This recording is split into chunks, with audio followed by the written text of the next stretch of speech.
यार बच्चियां का मिठाई भी लै जानी है, पैसे देख ला किन्ने बने। एक दो 200 200 तो बाह बने मिठाई लै जाने बच्चियां का अल्लाह खैर करे सी। बड़ा नां सुनिया मुमताज मिठाई वाले का, बड़ा नां सुनिया, मिठाई लै चलने हैं। अस्सलाम वालेकुम भाईजान। भाईजान की हाल है? किने लाई है सौदा वाला? हाँ 200 1 किलो कर दो यार। यार अगर 200 रुपये किलो ले जावा तो बचदी कैसा है यार। नाल वाली किलो है ओ नाल वाली कर लो डलिया हाँ ओ 200 रुपये किलो इन थोड़े कर दो ओ लैके जा। हाँ वो कर दे यार 150 नाल तो मैंने 50 बचने ने। लाला इन छाड़ो नाल वाली क्यों है? ना ला ली हाँ 100 रुपये नाल तो मैंने 100 बच गया। वो कर दे 1 किलो।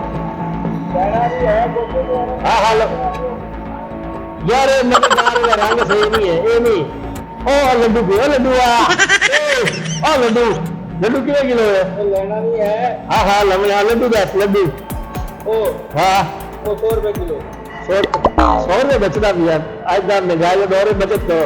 लड्डू कर दो।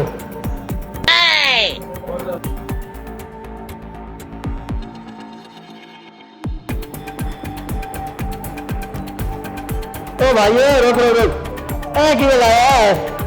चलो निकल तू लेना देना ते आने निकल पड़ा यार। ये 10 है किਵੇਂ लाया? फ्री लाए फ्री। हाँ ये फ्री है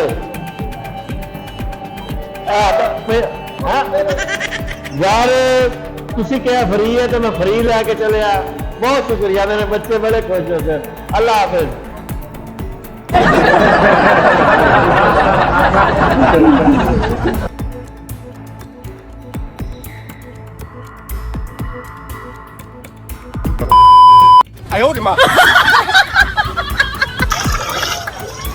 हालिमा कवारा यार बता फिरा यार शादी करते कितने तक दलील करे से। थोड़ा सबर कर, तेरी शादी का भी सोचते पे हैं। फिलहाल नहा वक्त रहने मेरा चैनल सब्सक्राइब किता ही? हाँ कीता है तेरा चैनल YouTube चैनल तो टप्पा।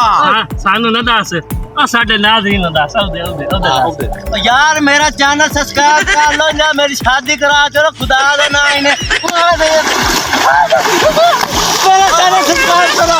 हाँ मेरा चैनल सब्सक्राइब करो जल्दी करो। हाँ बोल दिया मेरा चैनल सब्सक्राइब करो।